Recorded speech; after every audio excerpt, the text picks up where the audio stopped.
Bienvenue sur Masolo ya Jonas. Na kata épisode oyo ya Masolo ya Jonas na memelio lisolo ya kosala mbongo na réseaux sociaux.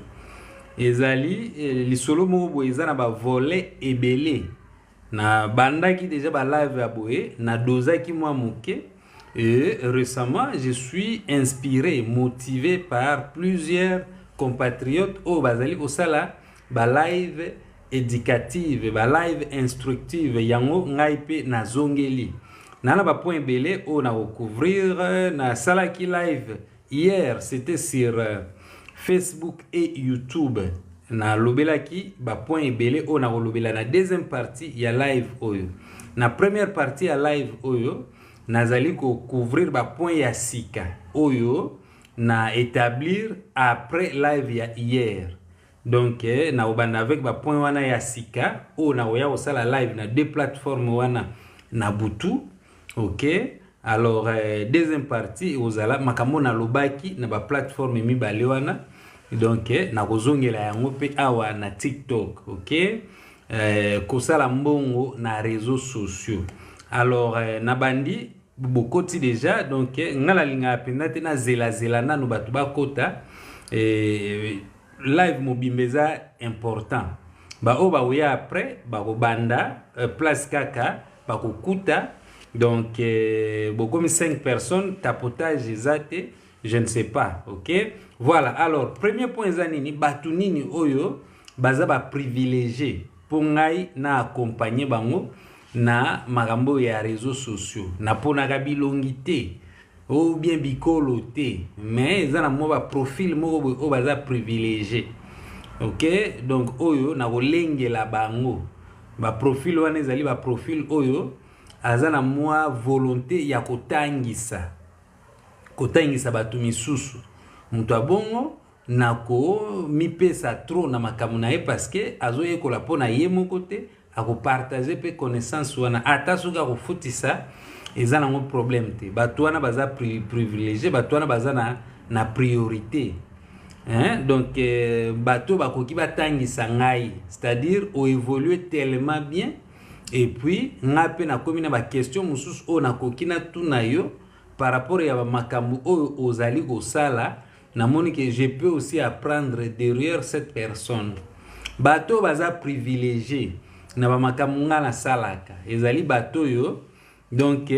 oyo akoyekola akomettre yango en pratique immédiatement. Oyekoli c'est bien mais au retenir au bandi ko salela omoni oyekoli kaka te poto zongela yango batu tout oyo j'ai à collaborer avec d'une manière ou d'une autre bayebi ke nalingaka ko se répéter te, c'est-à-dire tango yekoli olingo yekola yaka tango ozali disponible yako implémenter ko appliquer makambo ko yekola et puis bon aider yo au se retrouver un peu mieux na réseaux sociaux et ainsi de suite ou inclure yango na quotidien na yo na makambo salaka mikolo na mikolo ba tuana ndi baza ba favori. OK, soko ko yekola kaka po oya na ba excuse ke oboye bon mikolo donc soki za na trop d'excuses na tina kutu ya bon oyekola ki pona nini ezate o comprendre ngala omona pourquoi natangisa ki yote omoni na mona intérêt na ngoti, c'est-à-dire fallait natangisa mutu moko o akotangisa batu misusu donc ou bien mutu moko o akosalela ba makamano ya yekola ki pona ngeza neti gaspillage ya temps. Donc bato baza privilégié zali bato bako appliquer makambo ba yekola ki au quotidien, bato baza na volonté ya kotangisa les autres, bato abongo na koki na lengela bango. Wana point ya liboso na ba point ebele. Alors nazolo be la Facebook, YouTube et TikTok en même temps. OK, alors côté YouTube changement ya AdSense soko se retrouver na situation wana batekela ke chaîne moko boye par exemple chaîne ngo ezali na AdSense ya Congo. OK, alors voilà donc oza limité AdSense va changer à pays. osala nini oza obligé même ata so boza na même pays bon eza pena bien te osalela AdSense oyo eza na kombo ya mutu mususu. Donc ko changer ba coordonnées wana des fois eza possible te ko changer identité à AdSense eza possible te mais ko changer ba détail bancaire donc mutu azuzwa mbongo mutu mususu côté wana possibilité wana eza possible mais mbongo wana ekozala donc l'état ekoyeba ke mutu oyo nde azwaki mbongo ok oyo mbongo ekoti na compte na ye bon yete mutu aza censé afuta impôt omoni donc place wana pe donc ata boza même pays de préférence salela AdSense na yo moko batekeli yo chaîne c'est bien ozwi chaîne wana il y a possibilité ya ko détacher AdSense avec Gmail moko boye songolo to pakala. Il y a possibilité ya ko détacher compte YouTube avec Gmail moko boye songolo to pakala. Bobeti mboyo na moni yo. OK? Donc c'est ça. Au détacher donc Gmail au kokyo déplacer chaîne YouTube au tia on a Gmail mususu. OK au déplacer AdSense au tia on a Gmail mususu banini donc biloko moko ya bongo ezali possible so changer pays bon aux obligé au kanga AdSense na pays oyo zalaki pour fungola mususu na pays côté oyo okomi ba question ya ba genre wana soki ezali voilà je peux assister ba information nyoso ezali na sur internet so ozana mutu ba recherche peut-être ozana na besoin te mutu assister yo pour un processus wana OK na sepela ina banana point na AdSense parce que ça arrive fréquemment donc ezana bato yo azana poto me batinela ke mbongo ko uta Congo aza coincé azoyeba te donc msusu kutu lettre ya kate AdSense eza ya Congo bache ba détail ya France et pays ezali Congo donc ata soki adresse eza ya France tango otinda donc adresse ya France na pays Congo lettre wana ekokoma te omoni à moins que ekokoma te donc eza impossible omoni c'est un peu ça eza mo ba difficulté batu mingi bazalaka nango esengaka sikoyo ko éclaircir ko expliquer qu'est-ce qui se passe donc c'est un peu ça. Voilà, formulaire fiscal il y a États-Unis yango pe batu mingi bazala na difficulté ya ko remplir yango alors nazolobela ko remplir te nazolobela possibilité ya ko ke bakataka yo mbongo te ozala na 0% bazokata yo te so oza na pays moko boye oyo pays wana ezali na convention bilatérale avec les États-Unis. OK? Si c'est le cas pour yo hein, Afrique du Sud, France, Norvège, donc pays de l'Europe belé, pays baza na contrat to lo bakaka avec les États-Unis. OK? Donc impôt aux États-Unis est surveillé dans la plupart des pays au monde. Landelaka ba ressortissant la bango pour na koyeba ba mbongo oyo ba kotisaka. Alors même si vous avez ressortissant na bango te, il faut détailler yango na ba formulaire ebele ya ba makambo ya réseaux sociaux. OK? Donc c'est un peu ça. Alors tant vous avez remplir yango bon ezape na isika oyo okoki oyebisa bango bokataka mbongo te pour parce que mbongo oyo ekoti na YouTube na yo bon YouTube kaka te mingi YouTube même Facebook mbongo oyo ekoti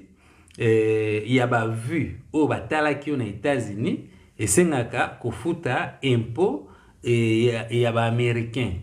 OK?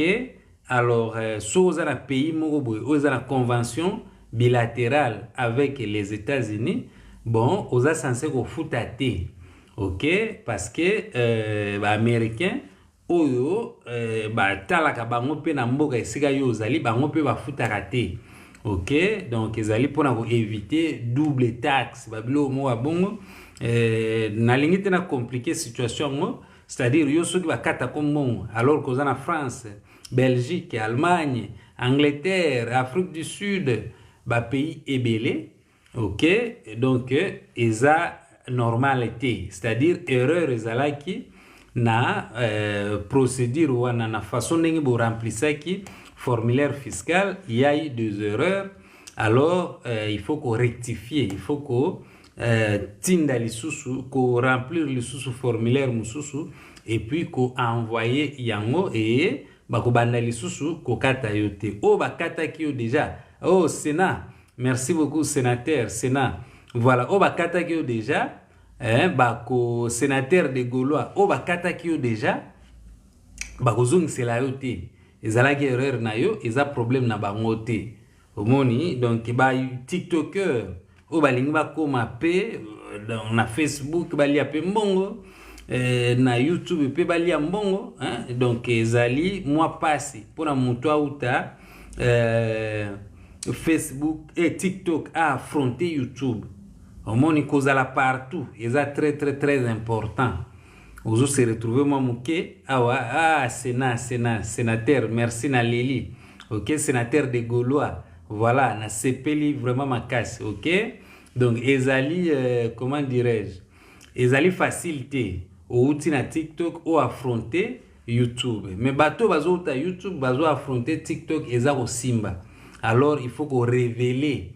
ba secret, ba détail. Hein? Donc il faut qu'on expliquer comment ba plateforme mususu wana etambola. Ngana za monétiser partout. Na monétiser na TikTok, na nenga live bo mona nazo se retrouver. Un sénateur de Gaulois zo gatengai, mais na nenga ba vidéo o na tchaka, malgré na tchaka ba vidéo belete. Mais je me retrouve aussi ata moi muke wana nazo mona o ezo kota et puis naza koyeba nacha plus d'effort wapi. OK, sénateur de Gaulois, merci na Leli. Nazo yeba nacha plus d'effort et sika nini parce que naza monétiser, nazo comprendre et puis ngana sala kati. OK, naza temps plein na makambo ya réseaux sociaux. Alors so OK nango mabe, bon, ola la libanda. Omoni, donc c'est un peu ça. Alors c'est très important que vous allez partout. C'est très important que vous allez monétiser partout. Attention que vous allez côté, mais au moins tant que vous monétiser, bon, au meki ko il y a peu moins bon ya plateforme ngo. Ce qui est trop difficile pour nayo, c'est-à-dire algorithme wana zo répondre pinate na façon de faire nayo. Bon, ko modifier ba biloko tchaka, ba nini tout ça. Donc biloko mo ba bongo. Et voilà, omoni, donc c'est un peu bon, on modifier ba biloko tchaka, ba nini tout ça, donc biloko mo ba bongo. Et voilà, omoni, donc c'est un peu ça bon, on modifier ba biloko tchaka, ba nini tout ça, donc biloko mo ba bongo. Et voilà, omoni, donc c'est un peu ça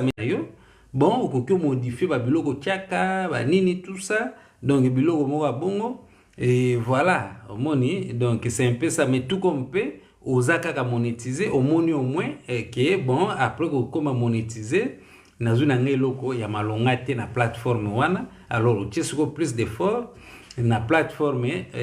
koto kotsaka mbongo ebele, mais au moins quand même oyebi, juste koyeba ke kuna pona nga eloko ya malonga ezate, oko respecter plateforme wana kote kotsela ka mbongo, oko risquer ba risque zanga tina te. Tina niveau ya ko comment dirais-je ya ko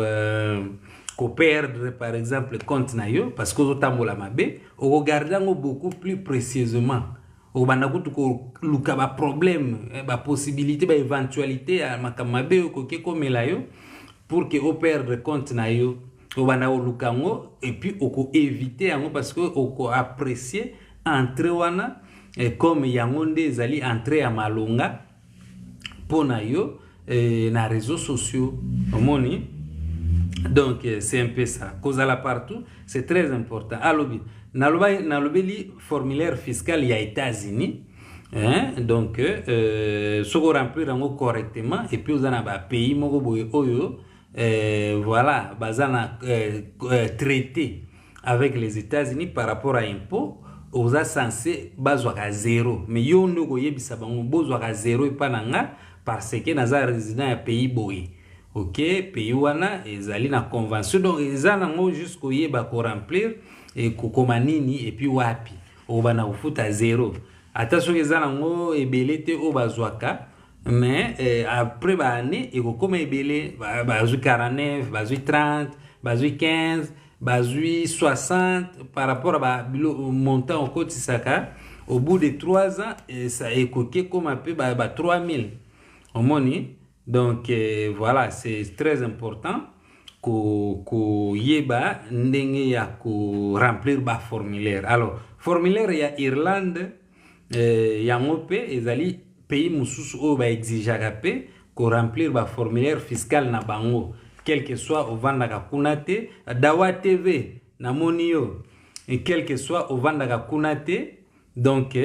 oza censé ko remplir formulaire fiscal ya Irlande, ok. Mais bango sikoyo soko lingi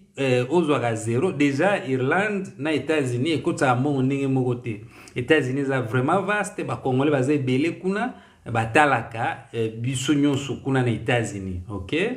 Na Irlande pe batala biso, mais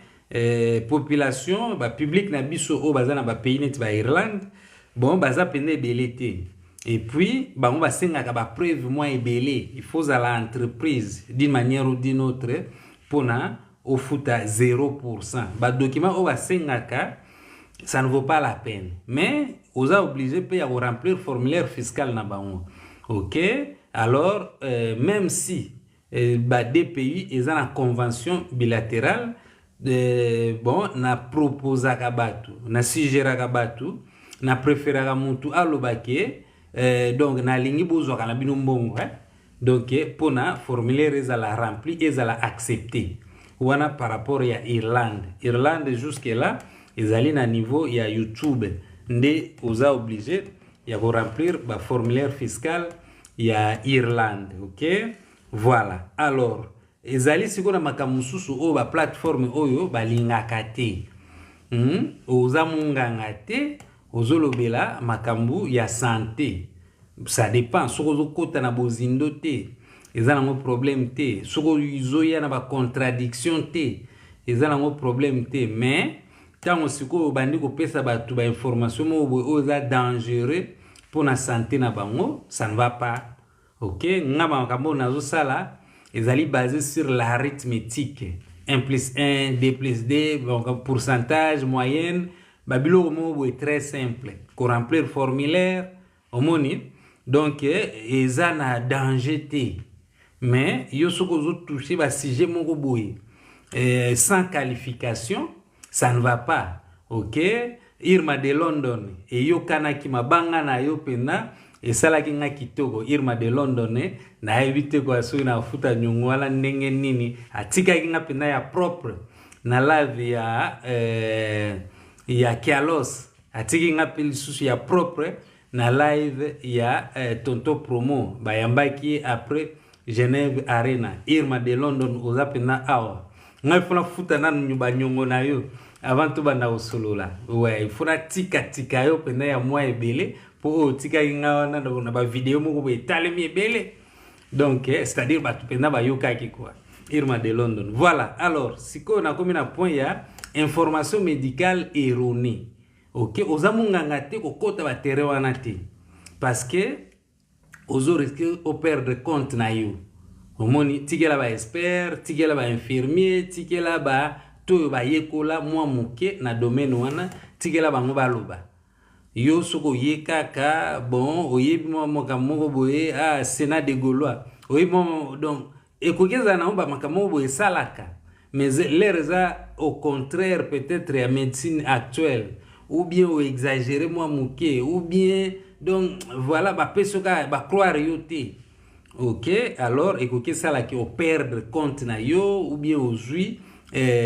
avertissement moko boye et pénaliser ba activité na yo na réseaux sociaux pendant ba temps moko boye. Donc eko sunga yo te, il faut ko éviter ba terrain oyo et ba biloka ba santé ba nini soki oza di domaine te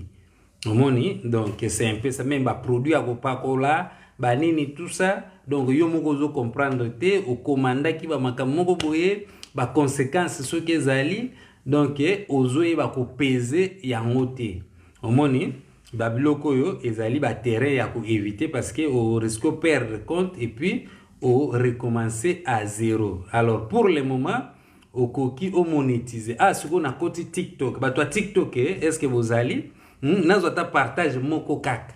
Ah, to côté TikTok. De ce TikTok moi monké. Na couvrir ba sujet sur TikTok, YouTube et Facebook. OK, partage moko kaka na zo ngote mais na otraîner te pour na ozela muto a partager, ce n'est pas grave. Mais de ce TikTok elingi koloba nini?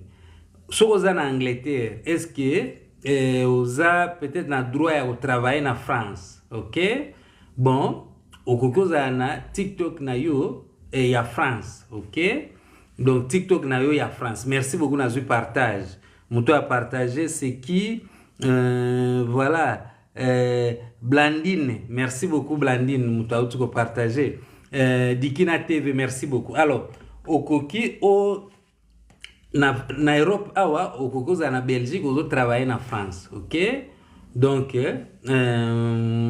okokoza la na compte beta ndenge to bana ko benga yango ba TikTok o eza na capacité ya kozala monétiser. OK, na France, na Angleterre ou bien na États-Unis. États-Unis comme un peu musika trop. Ça dépend sur vanda kuna, sur za na mukanda, sur ki pe nini biloko moko ya bongo. OK, sur za na capacité ya ko remplir ba formulaire kuna oyo ozala accepter.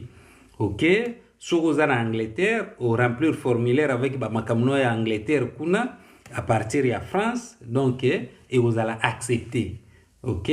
parlant na ngina loba ni na ngina loba ke okoza na France oza na TikTok ya Allemagne et France et go aider omona bon o chaba effort wapi okofuta impôt na mboka esika yo ozali.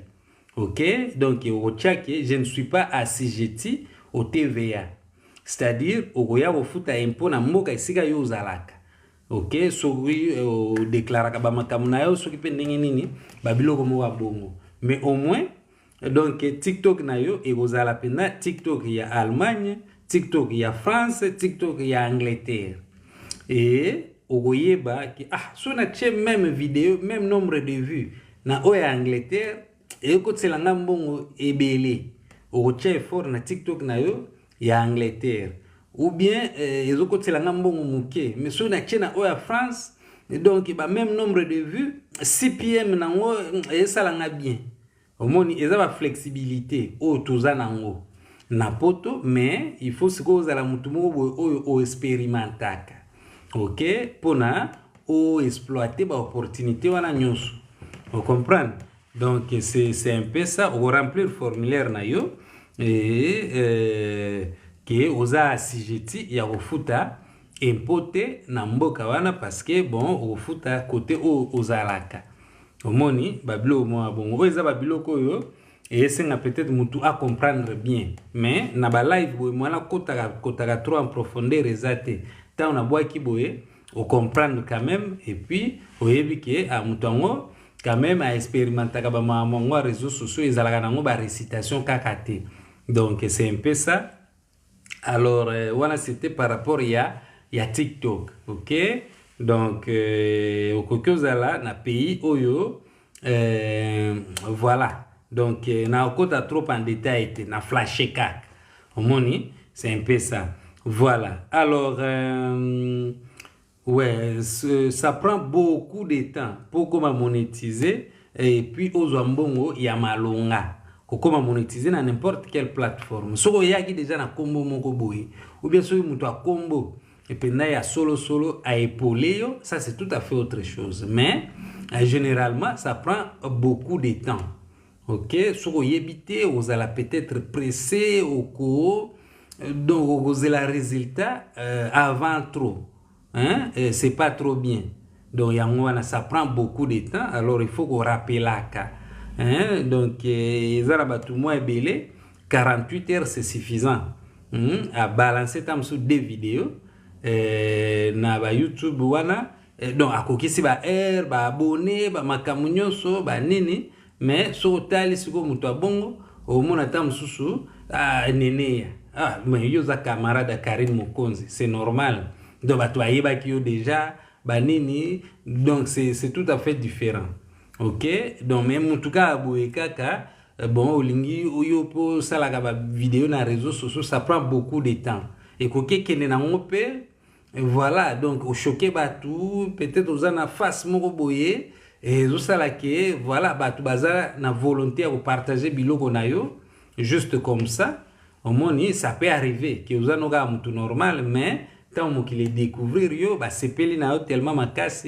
et puis bazo partager biloko na yo, bon, peut-être dans 2 semaines, 1 mois, au commis monétisé. Voilà, na ndenge ya ba plateforme net, ba YouTube, ba nini, ba biloko mo bon. Mais dans la plateforme presque tout, on comprend mbala mon côté, donc ça prend beaucoup de temps. Alors c'est très important qu'on rappelle à Kabatuke et que vous allez du jour au lendemain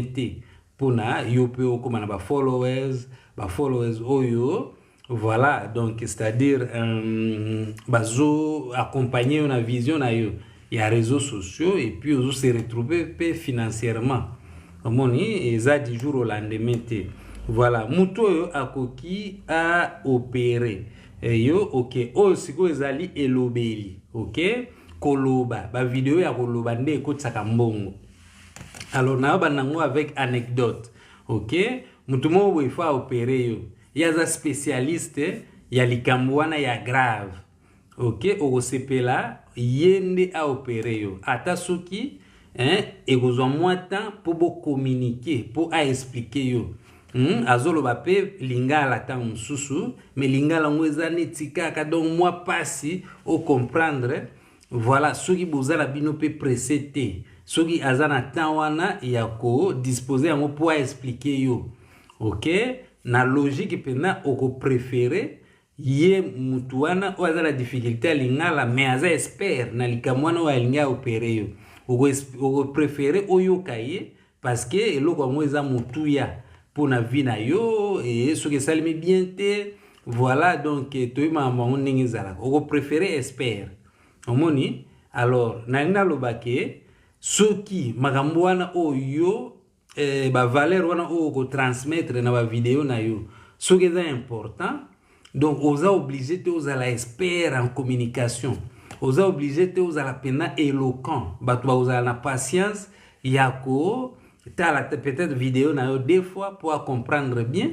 donc ils ont un problème il faut se concentrer et le wana oyo offrir net service on a za offrir ezali ba analyse ya ba compliqué na ko banda ko loba mambo très compliqué awate mais il faut ko loba ka ba bilo mususu o ba tu ba comprendre omoni wana ezali service oyo nga naza ko offrir mais c'est compliqué ça prend beaucoup de temps il faut que tanga trop il faut que expérimenter trop il faut que yeba osali la Windows Android ko sali la mopenda donc c'est un peu ça wana yangai côté ya konyoko mezali ko yekola et ainsi de suite mais oya yo peut-être vous a déjà la bagage moko boye oyo batu ba ko sepela obetela batu lisolo ya sujet wana tozana muya muteba yala kisaka villa Kinshasa et ça la batu bien et à se déplacer ka batu ba mona ka ba makambo balingi ba mona wana ezali concept ya muya muteba c'est important parce que batu ba kotaka batala kae balanda kae ça prouve que ezali important c'est eza réussite déjà ok tozali na jeune mususu Amisi Manene ok yaza na Allemagne azo expliquer batu ni ba voiture eza ko se déplacer tant sombi voiture comme na pays ozalaka ba nini ba bilo mo bon c'est-à-dire que makambo azo ça les important ok na lobite ke baza éloquenté mais les revenus na concept mo o batu azo sepela nango oza penda obligé to za la penda éloquent et puis en force ya koloba ebele na bite ko koloba loba en désordre tout ça non ce n'est pas ça le fait que kozoloba ebele ok c'est-à-dire que au sala ba émission belé na sujet ba nini mo sujet mo be songolo to pakala koloba na yo e go s'améliorer automatiquement ok aussi law of large number o komi na ba vidéo tellement belé peut-être à force pe ya ko mitala les rozo mitala kapé donc o s'améliorer automatiquement et ça na ngo lokote ya ko kozala un peu na mo bolembu ke anga na yebi koloba te non koyeba koloba c'est pas vraiment aussi important que service wana oza ko offrir valeur wana ikokiza na uka ko divertir batu ko sexa batu so ipendenge nini je ne sais pas mais l'essentiel est un message est à la capter omoni donc et puis ba vidéo nyoso ka atende ba lobaka donc mais eloko wana ya koloba c'est très important parce que yango mutu ezokotisa plus de mbongo ba vidéo ya ba musique ba nini tout ça musique yango pe ya batu la plupart du temps ezali rentable te ekokotisela yo eloko te omoni osali na yo kaka na yo pesa exemple ya Marie Ntumba avec beaucoup de respect. Marie Ntumba selon ndenge chaîne na eza TikTok na eza ko se présenter donc le fait que alobaka pena na ba vidéo te bon donc asalaka ba vidéo ya musique eza moins d'une minute donc azokotisa mbongo ya ba TikTok efuti te na compte ya ba publicité ya batu o ba chaka na TikTok et puis ba futi no azokotisa mbongo bongo te azokotisa mbongo à travers ba contrat ya batu ya libanda oyo bazako se servir na image na ye notoriété na ye présence na ye na réseaux sociaux pour voilà à promouvoir ba activité na bango et puis azana ba façon na ye belé à côté sa mbongo azana salon de coiffure bon mutu mususu akoki akende na salon de coiffure na ye parce que voilà parce que aza Marie Ntumba. Ok, ata koti mbongo ya TikTok te directement, mais azoko tsapeka mbongo par rapport ya kombo ninge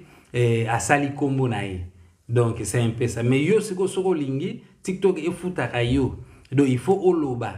Au monde ba vidéo wana ya koloba. Oloba nini? Donc wana za siko ba biloko il faut rechercher, il faut yekola, il faut apprendre, il faut s'améliorer et puis bokolia mbongo ya TikTok kakate bon Facebook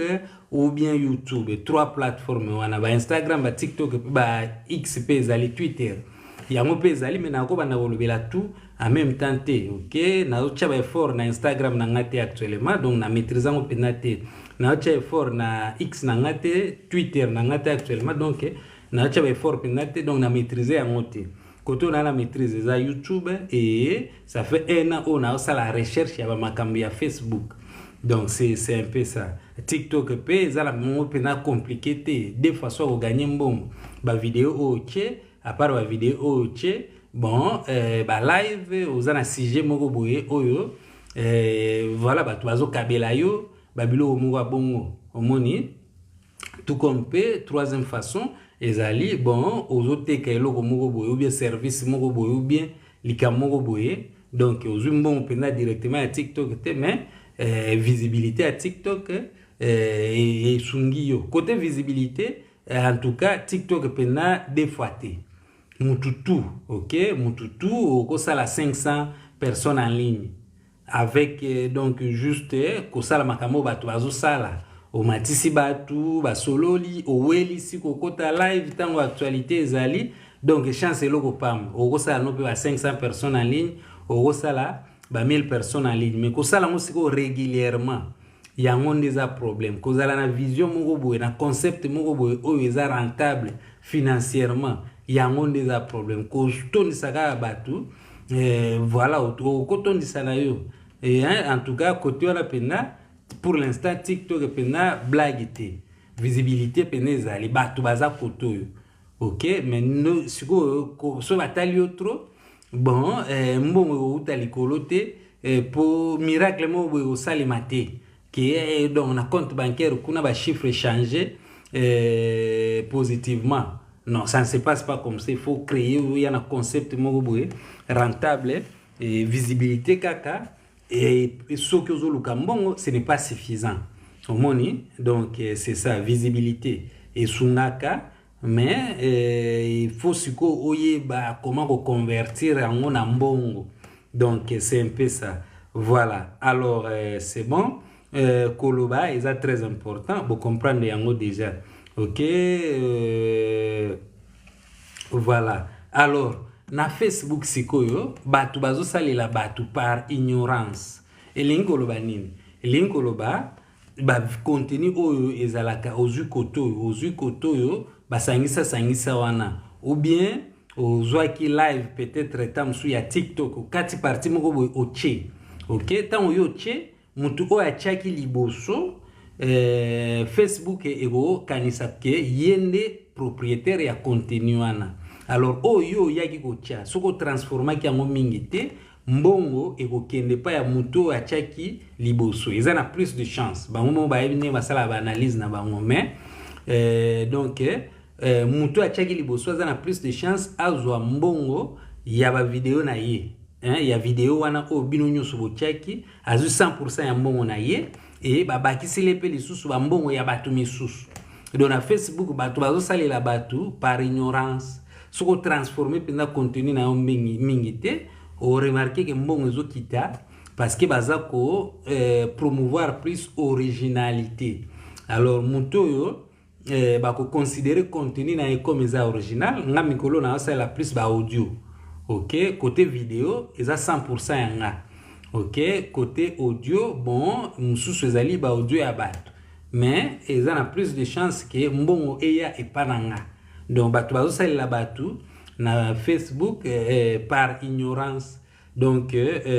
voilà so bato ayibaka ba biloko no ya YouTube yo luka ocha yango pe na Facebook na yo mutu aliboso mutu soka transformer ya sali yo akosala eza nango mabete mais soki Facebook est détecté te que ba transformer yango na ba façon moko boye eko attribuer yo ba effort o mutu wana sali ba vu na ye mbongo wana donc ba mbongo ebele ezali en attendant ba sala ba analyse na bango ba yeba ke nani fo alia mbongo ya video wana omoni na minute openda bato ebele bazo salela bato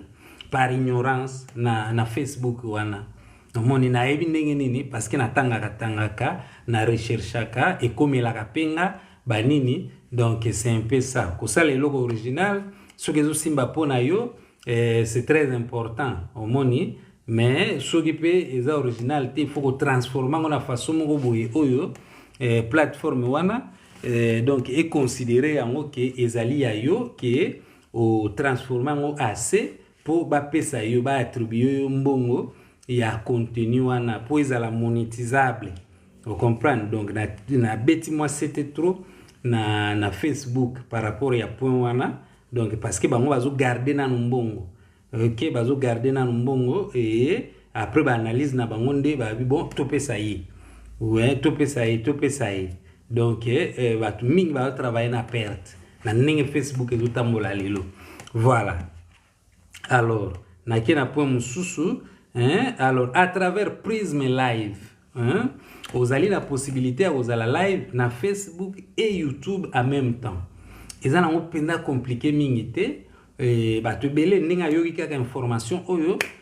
kosalela ba application ayebaka na ye omoni ayebi ne kosalela ba application akokota ti akodécouvrir ye moko mais s'il faut ngana expliquer yo kota boye yango nde sikoyo na fotisaka omoni babilo moko abongo alors soki olingo bana kosala live moko eleka mbala moko na YouTube et Facebook oza na téléphone moko téléphone en pe ya moi bien parce que téléphone ekoki chauffer des histoires comme ça omoni alors so olingo bana osala donc na deux endroits wana en même temps ou bien même na trois endroits so oza na deux téléphones téléphone moko ezui Facebook et YouTube téléphone mususu ezui TikTok omoni biloko moko bongo alors Prism Live ezali parmi ba application oyo ezali ko faciliter eloko wana et puis c'est gratuit StreamYard pe ezali mais StreamYard bon okoki osalela option ya gratuit tout comme pe okoki osalela option ya payant botapote mwa muke so natangi bakoma ba plateforme mususu na mona neti donc nombre ya bato ezokita mwa tapotage muke ekosala biso kitoko OK voilà alors bato bazosalela bato na Facebook parce que bagardaka mbongo po bapesa mutu oyo bazuza ko kanisaki yende a mérité kozwa mbongo ya contenu wana parce que zo penser que ezali ya ye ezali ye mutu aza na droit nango donc ye mutu achaki première version ya élément yango et bapesi pe mbongo ya ba vue ya ba page misusu donc ça se passe comme ça actuellement na Facebook voilà alors que ça live na deux plateformes Prism Live et puis StreamYard ezali ko faciliter biloko wana OK il faut na rechercher rouge ce qui rouge bimi na vidéo moko boya Facebook ezali question mutu atunaki nga ntango nakotaki live na butu mutu atunaki nga rouge oyo jaune ezali baprofanité balangage moko boye mpe trop vulgaire banini ekobima jaune, c'est-à-dire okotisa mbongo moke na video wana na Facebook mpe eza jaune. Ok,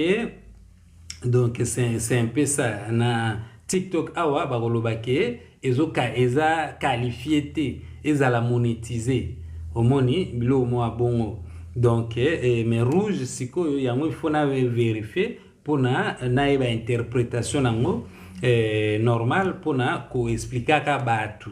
Ok, o ba okutana na problème. Alors première partie à live oyo esuki awa. Ok, na okota deuxième partie. Première partie ezali ba point oyo na noté yango lelo, c'est-à-dire na salaki live hier et na butu et puis na soukaki quelque part na bakisaki siko ba note pour na ko continuer na Facebook et YouTube ko continuer ko bakisa siko ba matière asika boutu ko ba matière asika na azonga siko na makamo na lobelaki lobi na lobelaki yango na TikTok te na lobelaki yango na ba plateforme wana mibale YouTube et Facebook nazo bandela ngo awa parce que na ndosala live moko ya boye chaque jour. OK, so ozo contacter nga en privé.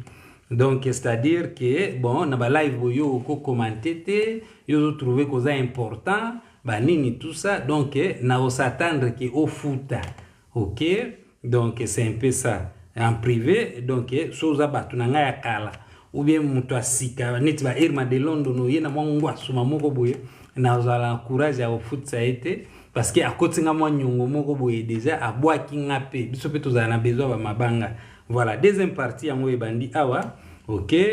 indépendance financière. So oza trop coincé na ninga bambongo, oza trop limité, oza na musala moko boye zwaka ba temps ebele. Bon, c'est-à-dire comme finance utaka kuna, oza neti comme si oza pena liberté. On comprend, alors tant oza indépendant. Indépendant na ninga ya self-employed. Bon te indépendant na ninga ya finance eza pena problème te. Okoza congé à 6 mois soko lingi. OK, ozano na problème te, donc oza na place à kolala et bana pe ba kolia, bana ba ozala na bango bien, dawa TV bambo théâtre. Donc c'est-à-dire eza pena problème te, oza indépendant financièrement, oza soumis na bon entreprise moko boye ba règlement na bango ba nini tout ça kuna c'est comme ça. Donc bilo mo bon, c'est-à-dire o leki déjà ba étape wana oza na façon na yo moko boye oyo o géraka finance na yo ozala même na temps ya ko kota makamba batu misusu neti ba live o ezali na luka na kota na ba live na makamba batu misusu bango pe ba s'en sortir financièrement et ba stress ezala muke ba nini. Donc ozobela oluki ba soin approprié s'il faut que nezo ina pays moko boye pokuna ndeza répéter par rapport ya likamwana ozana ngo OK. Donc veut dire finance ça pena problème était au moni par rapport à indépendance à Congo il fallait que ça peut moi point oyo. Mais alors premier point zali mabe ya ba live oyo nazo sala sénateur de Gaulois. OK, mabe ya ba live oyo zali mutu azo commenter te, mutu azo tapoter te, azo se manifester te abombani mais alingia lekelanga na privé mbala moko. OK, alors po babiso toyebana famille ba checking up na ebandeli, ba connaissance ba checking up na ebandeli, ba inconnu ba checking up na ebandeli, sepeliga na ba ide nanga ba nini abani na yotalanga. OK, tam soupa zo se manifester, azo commentaka pe, azo emaka pe, azo partager pe. Donc wana to beta masola ba 2012, 2013. Mutu abana osunganga na batanwana, yende sikwa kokia se servir na ba connaissance nous on a accumulé pendant tout ce temps. Bon, même si c'est payant, ils ont pour bilongité, mais na ota la paye au salelinga nini. OK, ma bese wa ba live vo ezali. Bon, ils ont batu ba moi ba tactique mo ya ko contacter en privé. Qui coach na yo ye azakunate. Ye pas linga fo filer mbala moko akoma pena neti client. OK, Karen Mokonzi ba fan na ya benga ba chinois. Nga ba fan nga na benga ba client, c'est-à-dire to yebani hein, au somba service nanga d'une manière ou d'une autre na yebio au tinelanga mbongo ba nini wana ba fan nanga ba o kaka ya ba idée ba o kaka ya donc olinga to bana kosolola kaka boye donc bangonde sikoyo ba décourager kanga ko sala ba live OK ba décourager na sens nini na sens que azo se manifester na live te soko poser nga question na ko répondre so olingi po mata parce que vous avez une question moko boye ou bien parce que yo peut maîtriser sujet oyo ngana pe mamuke yo loba ça ne dérange pas mais sikoyo soko leki na privé alors que zo ba kisela ngai lo côté na vie batona ndi na lamba mo besoin te batona ndi basala ke na bunga mo muke na réseaux sociaux parce que plus na ça la publicité et ça la neti na ça la publicité ya mutu mo boye kaka edaka batu banini donc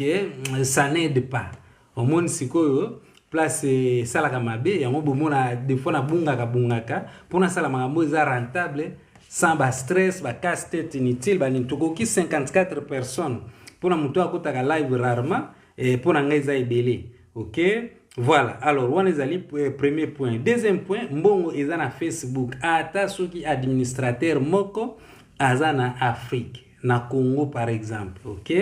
administrateur wana il faut azala administrateur par tâche ozala lisusu na possibilité il y a ko sala live na page wana directement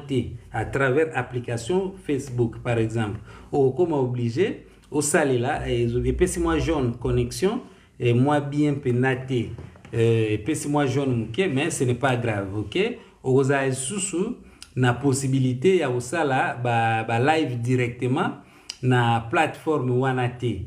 OK na Facebook directement ozana ezongi vert merci beaucoup ozana possibilité wana te mais sokozo luka mbongo babilo wana nyonso ezala en gravité okosala live à travers Prism non Prism oui na Facebook okosala live à travers StreamYard l'essentiel eza okotsa mbongo ba vidéo mutuzo kotsa mbongo ba photo pezo futa na ninga Facebook OK donc c'est ça alors cause à l'administrateur sur un pays non éligible, bon, il faut à l'administrateur par tâche. Donc, comme on dit, bon, c'est-à-dire mon colopage, azali na pays éligible, yo zali ko aider na ba tâche ya mike, ça dépend de solo là, et y compris ko sala ba live, bino moko boye ba ndenge bo partager mbongo. Mais au moins, ba congolais oyo ba sala ba vidéo, ba tchaka ba vidéo ngo pe talamaka, mais ozana Congo causelate ou remplir ba formulaire avec ba erreur OK causelate ou remplir ba formulaire avec ba erreur nde oya ko contacter nga non préparez-moi mbongo na yo OK non so na bi bo kelanga na moi boy na mpesa osali eza ba discussion te ba mambo belebele te po za na mpeka mbongo amukeka ya test omoni tant na tester op au solo likitoko to solo pe bien omoni donc eza faisable ba congolais tout au bazana ba page et que ba page ngo ba tchaka ba vidéo ata soko tchaka ba vidéo te mais soko uzana configurer c'est-à-dire uzana possibilité à configurer ba mode de paiement ba formulaire fiscal ya catégorie moko kula monétisation zali par catégorie omoni donc ba live ezana monétisation nango demande nango à part ba vidéo normal demande nango à part ba reels ba vidéo mikuse demande nango à part babilo mo wa bongo OK sozana ba configurer ba blewana ba nini kuna na page de monétisation alors batuana ndesiko na kokina accompagner et pour donc yo na ndeko na yo ou bien mutu na yo ya poto oya ko bana ozwa mbongo je ne sais pas ko expliquer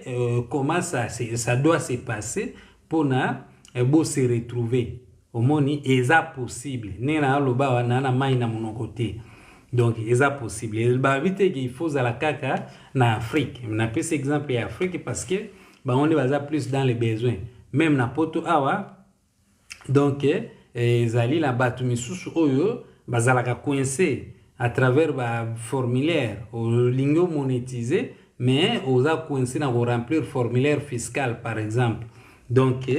babilo gonyo soana bon na kokina accompagner yo pona o banda siko kolia mbongo ya Facebook OK muto yo tant mususu ata soko komi monétiser bon okotisa no mbongo ya malonga te bato wana kotravaille avec bango eza perte. C'est-à-dire bon posala 2000 vues na vidéo osala yango te, ça ne va pas. Omoni bato nazolobela ezali bato yo batiaka ba 4 vidéos par jour, ba vidéo yango mpe elekaka ba 1000 vues na facilité. Ok, ata soki ekomi te problème te, mais obetaka ba 10 000 vues olekisaka ba 2-3 jours te osala 10 000 vues.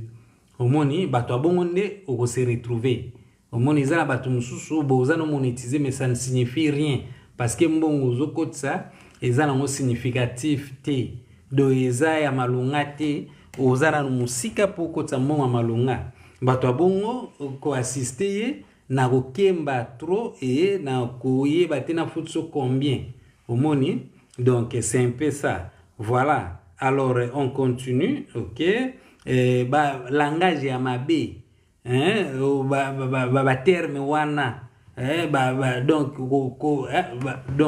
veut dire langage wana ekitisaka mbongo. Ok, na YouTube bango mo balobela, donc c'est-à-dire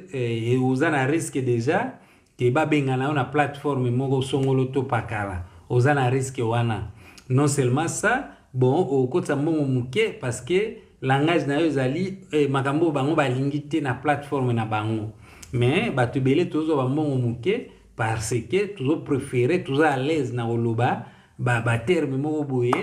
ya propreté, parce que bon voilà yango nde mutu ezopesa ba vue. C'est bien, mais en même temps ozo mbongo muke pona ba langage wana na kati ba vidéo na yo eza terrain ya ko éviter, okoki perdre compte na yo likolo nango. Non seulement ça, okoki obanda kozwa mbongo muke parce que yo lingi olobaka ba terme na yo wana na kati ba vidéo. C'est très important ko éviter ba profanité ba terrain wana. Ok,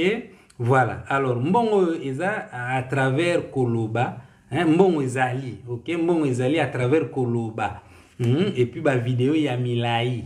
yango balobi ke ba 2 heures ba 3 heures du temps eza na mabete soki etalemaka pe voilà, mais milai ebandi ta mosu ata à partir ya 1 minute. Omoni yango nde mutu ekokotisela yo mbongo na niveau ya Facebook. Bon ba reels ezali maximum 90 secondes, ok,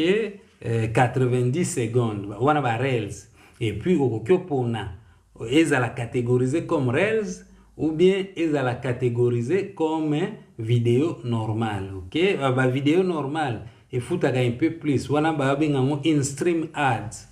Publicité ya ba vidéo normale ekotisaka un peu plus, vidéo catégorisée comme vidéo normale ekotisaka un peu plus soki ezwi ba vue ebele. Ok, ba reels pe soki oza monétiser na ndenge ba reels yango pe ekotisaka mbongo. Omoni, c'est un peu ça, mais na Facebook place mbongo eza un peu plus ezali na in-stream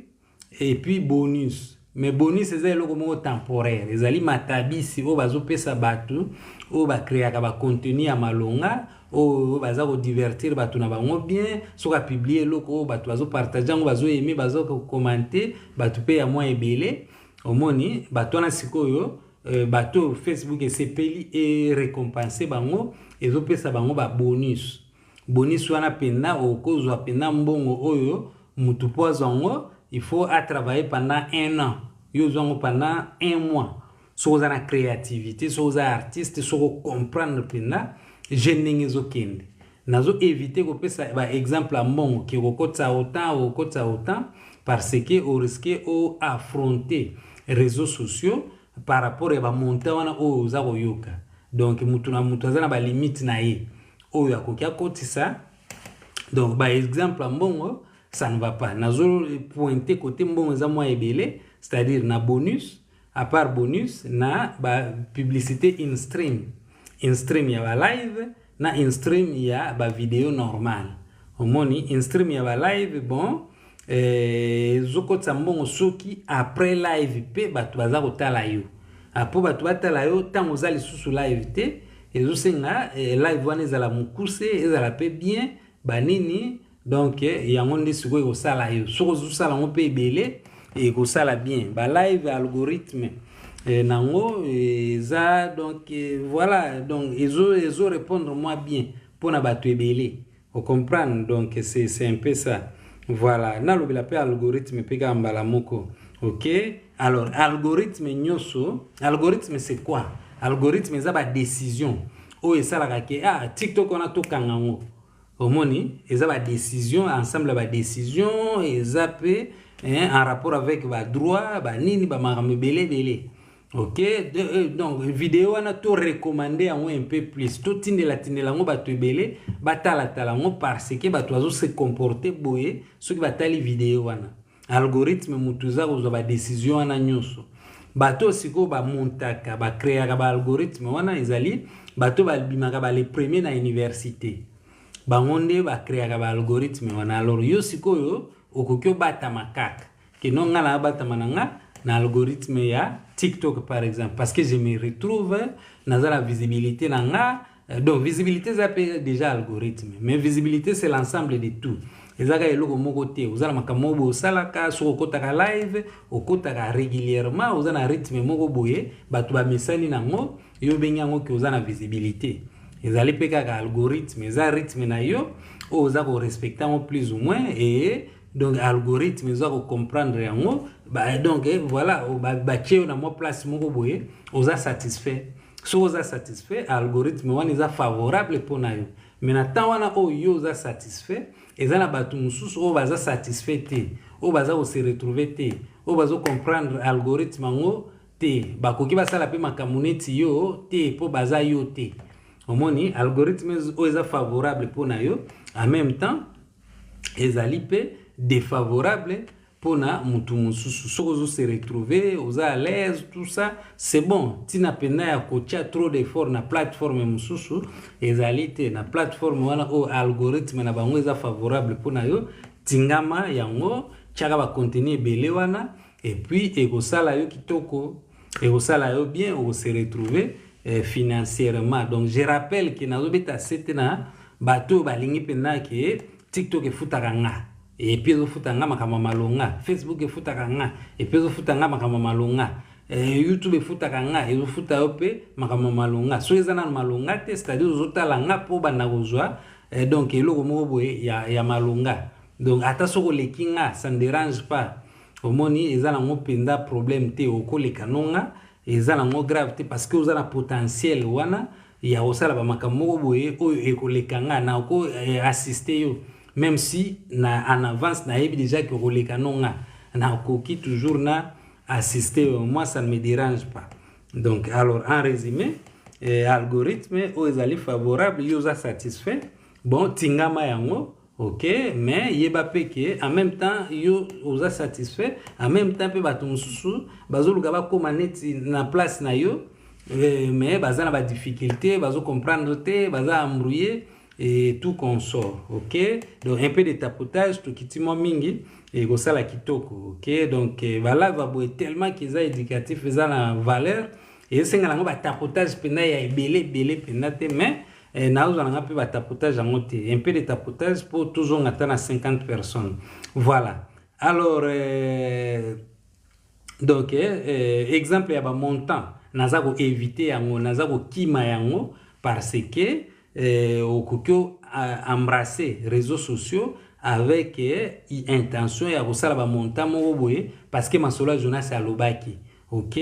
nata wana o bato mususu bazo $25 par mois ezana bato mususu bazo ba $300 par mois ezana bato mususu individu bazo $12,000 par mois omoni donc kopesa exemple ba mbongo ezana ngo penda na sens mingi ça dépend motivation détermination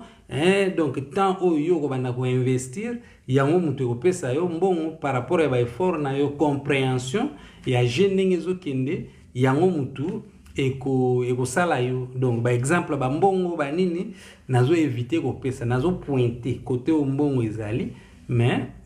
nazo pesa pena ba exemple ya ba mbongo te OK mbongo eza à travers koloba na loba kiango déjà et puis ba vidéo ya milai OK voilà voilà alors muto akokiazwa quelque chose ya bien ezali muto yo alexaramo ba 2000 vues facilement non seulement ça wana na aloba Facebook non seulement ça azali kotia pe ba vidéo ebele à la longue ozwa eloko moko ya bien mais ata moke wana ekozala quand même moins bien soko lekaka déjà mo ba 2000 vues na facilité omoni donc c'est un peu ça obeta pe ba 10 000 ba 20 000 donc ezate ke ozwaka 50 000 vues moko bona 2022 bon yo tingamaka kaka yango là ça ne va pas donc vous avez la chance mingité donc il faut beta masolo kilelo et 2 jours passés na hôtel au salle à 25 000 voilà ça va omoni oh na janvier comme musika trop donc c'est ça il faut kilelo penda il faut ça la penda mambuya les présents ceux qui répondent bien sikoyo wana okokyo banda kolandela ba monétisation ba makamnini donc pour na koyeba ndenge nini ozwaka siko mbongo c'est-à-dire d'une manière ou d'une autre oza déjà na mbongo mais voilà ozoyeba ndenge ozwa yango te alors il faut remplir ba formulaire ba formalité pour ba banda kofuta yo omoni eza na ba catégorie oh il faut ba inviter yo na Facebook ba reels monétisation nango il faut ba inviter yo ba so ba sepele ma contenu na ba inviter yo à part wana bonus il faut ba inviter yo mais in stream ads yango soko remplir ba critères ba PCO à part wana ba étoile na abonnement soko remplir ba critères ba PCO eza presque automatique soko respecter ba norme na bango OK voilà alors qu'est-ce qu'il y a encore donc voilà algorithme na lobeli batu oyo na accompagnaka o baza na position ya bien eza ba ka oyo mutu ye moko azosala ba makambu nyoso ba contenu na yo OK naza na plus de réussite na c'est-à-dire ozana ba journaliste té OK na bité que ozana ba journaliste za mabe mais c'est-à-dire na otangisa yo moko directement et puis yo moko zosala la paix ba makambu wana oza koyekola OK donc Bibi Chimbombo par exemple na lobite ki nga mutu na format de zéro azalaki na déjà quelque part mais nga na zawana na sima pour des précisions Lina mon kelenge apesi biso mbote bonjour Lina mon kelenge OK na habite ki nga na tangisi mais nga na zawana na sima par rapport à la question moko boye oyo alingi ba précision na ko accompagner na éclaircir babilo moko bongo omoni donc na Bibi Chimbombo c'est-à-dire bon azaye moko muta travailler na chaîne na ye OK par exemple za ebele na bakawana misusu pe na loba na ngape jamais na bakawana nde naza na plus de réussite mais babiloko ki yo za na ba journaliste ndenga il faut na jouer ba rôle moko boye donc na la succès mingité na sens wana mais ndenge tuza kolala tuza kolamuka voilà et kozala na bakape ya moi ebele ya bongo oyo na ko réussir mais au moins côté oyo na plus de chances ezali mutu ozo sala makambo nyonso yo moko tango yekoli o retenir ango obandi ko salela makambo ngo au quotidien donc voilà au bosana te en même temps pe oza ko découvrir ba makambo susu nga moko pe na ko bana kutuna ba question mais ndenge nini donc na yebi o ngala la kisakio na yebi pe ba makambo susu o bandi ko sala ya compliqué oyo nazo comprendre te oyekola kiango comment nga na kozala curieux ya ko landela OK ko landela ko luka pe ko yeba donc na lobite ke il faut compter ka sur ngai voilà qu'est-ce qu'il y a OK voilà oh voilà alors comme nazo bouger mingité yango wana balingaki ba yeba suki mutu aza ou bien azate balingi ba mona mo ba mouvement babilo moko bongo donc c'est un peu ça voilà alors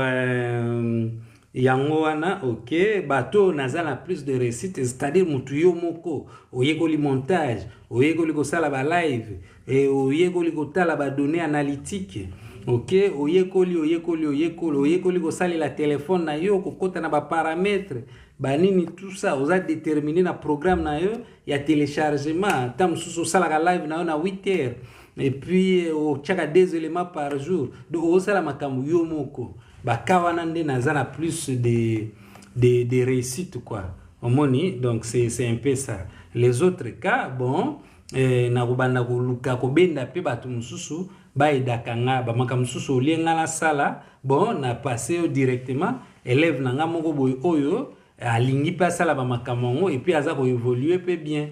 omoni mpo nga nazala surcharge te et nazala mpe na pose na évolue bien omoni donc na éviter basurménage babiloko moko ya bongo. Ok, voilà, c'est très important qu'on varie ba durée ya ba vidéo omoni neti na Facebook donc ndenge na comprendre baza ko favoriser tout. Ok, voilà, Dawa TV à l'obito tapoté, voilà, baza ko favoriser tout. Ok, elingo loba nini, elingo loba bazo favoriser ba publication ba photo, bazo favoriser ba publication ba statut. Ok, bazo donc texte ka ya pamba, bazo favoriser ba publication ba vidéo ya mikuse, ba reels, bazo favoriser ba kosala ba live, bazo favoriser tout. Ba vite que faut ça la nyonso, mais il faut qu'on mette un peu qu'on diembela plusieurs options. Il y a monétisation, donc zala partout et puis exploiter ba opportunité côté au gagner au maximum money côté au maximiser revenu na yo varier ba vidéo dire à ba vidéo varier pe ba type ya ba contenu yango pe go aider au comprendre que côté yo ba vidéo mikuse bon masola journaliste aloba que za rentabilité na mona ngo pe que écoute ça na ngo presque le côté peut-être dans ba plateforme nyoso omoni donc c'est très important ko tester ko expérimenter wana donc ko za ka tena dire moko boye. Ok, oyo o banda nango o tinga makaka yango juste ko changer ba dire wana et ko aider au comprendre plateforme un peu mieux et puis tant sous européen ça va peu visibilité omoni donc c'est ça, c'est très important. Voilà, alors donc bato ba motiver nga pour na zongela ba live na lobaki yango déjà amisi manene Joana ya Allemagne a motivé ngai ba era Ramses ya alozolo belandule azolo bela ba politique ba sujet belé mais ngai o ka sujet ya ba difficulté o batu ba nango na ninga réseaux sociaux na maîtriser ngo tellement que na umeli pe na réseaux sociaux na ozanga malobate omoni naza eza nécessaire te nazala éloquent même yope donc sujet na sokeza ya malonga on a besoin de la éloquent en force à kolobebele on s'améliorer toujours bato ba motiver nga bango wana. Ok, Mouya Muteba yaza na Congo o afilmaga ville de Kinshasa wana akendegepe mo ba ONG mo ba mambo belé donc akomisa ba mbongo ya bato batindaka na ba orphelinat ba mambo belé ba deux personnes wana na ba era na ba prince ba kaliba do ba kotaka na bango ba live pe ya milai omoni so na koti la ba polémique na koma ko ubie ba analyse ya makambo yo ya bandule ba nini des fois malubezo ya nango sur te inspiration za lisusu penate na yesu motiver penate ningi na zalaka na koma osala ba audio ya ba Karen Mokonzi na ngawana naza ko lobate ba nini mais pona ko loba boye na sujet o na vandisango donc bato wana ba Irma de London donc baza bato ba motivenga pour ngai na zongela ba live to comme 21 personnes ce n'est pas grave so botapote mo muke to ko matali susu tam su to zonga na 50 na lingla ngape na silisa donc voilà alors ba catégorie ya bato na zoluka pour na accompagner ezali bato za déjà na niveau o bana na nga baza sikoyo niveau ya ba pingila c'est-à-dire au sala déjà ba makam presque tout o yazo sala o yibi montage o kotaka ba live o yebi ko luka ba sujet ba makambo belé et puis nga sikoyo to travailler ba hypothèse au moni ba hypothèse telle que bon o lingo doubler mbongo o kotisaka. Ok, bon nga sikoyo na ko suggérer ba makambo o sala o comprendre ba bilo mo ba bongo koyekola kosalela application songolo to pakala wana pena na zolinga su kosala ba biloko wana te parce que c'est-à-dire que j'ai affaire avec mutu moko bayana na mutu asika omoni yo moko bunda oyekola na ndenge na yo ba montage ba nini ba biloko wana nyonso ovandisi ngala suko to travailler kaka ba hypothèse omoni tomati merci beaucoup ngana to travailler kaka ba hypothèse ba nini tout ça hein par exemple bon ngana to solo la kaka po yo o doubler mbongo o sala 1000 bon ngana peso ba idée po ozwa 2000 omoni bato nazo luka siko po na assister bangwana bon ochaka ba vidéo ozoye bato ko banda ndenge nini po okoma monétiser na niveau Facebook bato nazo luka bangwana OK c'est-à-dire oza déjà na d'une manière ou d'une autre oza déjà na mbongo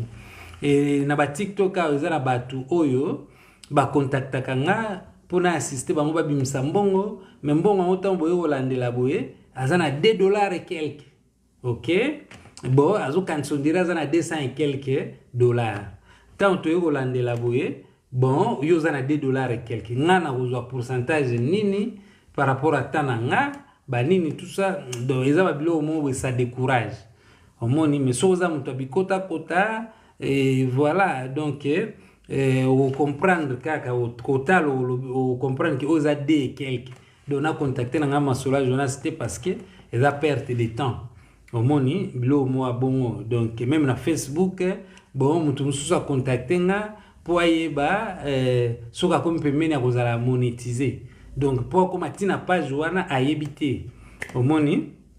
na ce qu'on a besoin ya bato yo ba yebike ko remplir formulaire en désordre ce n'est pas bien omoni configurer siko o contacter nga pour osala RRT omoni bato nga na zoluka bango wana ezate kozana musika trop olingo l'excellent ka temps en privé bani en privé pe ko benga te komana nous to meke un peu ko solo là pour na koyeba problème no ezanini après nde to koya ko bengana na ko expliquer ndenge nini ofutanga donc c'est un peu ça OK voilà alors voilà donc ba makambo ozo ça les a la possibilité à okotsa mbongo mais oza limité par rapport à donc tam soza na Congo kuna do babilo mo abongo donc c'est un peu ça nga siko na okota pour na ko sungayo o comprendre OK voilà alors c'est ça hein? Donc makamunyoso la plupart o na lobelaki na live ya hier yango o na otiko répéter ngo lisusu awa ba makambo na bakisaki yango na lobelaki na ebandeli ya live ya lelo donc komata pona ko poser question ta on a za live eza problème te batu oyakala OK petit aigle bambo théâtre batu oyakala nana problème na bango te c'est-à-dire to banana yo avant 2022 to solo la moi eloko mo boye par rapport à makamna yo pour mezate bato bazoya avant 2022 bon tamso lingo bakisanga administrateur na Facebook na yo pour na vérifier ou bien effacer ba vidéo ezo ya na problème donc okoza na ba vidéo ya batu tellement ebele depuis 2017 ti 2024 il faut ko kota ko landela ba biloko wana nyos OK juste ka ko se connecter donc au bakisanga administrateur on a za frais à ko effacer ba vidéo te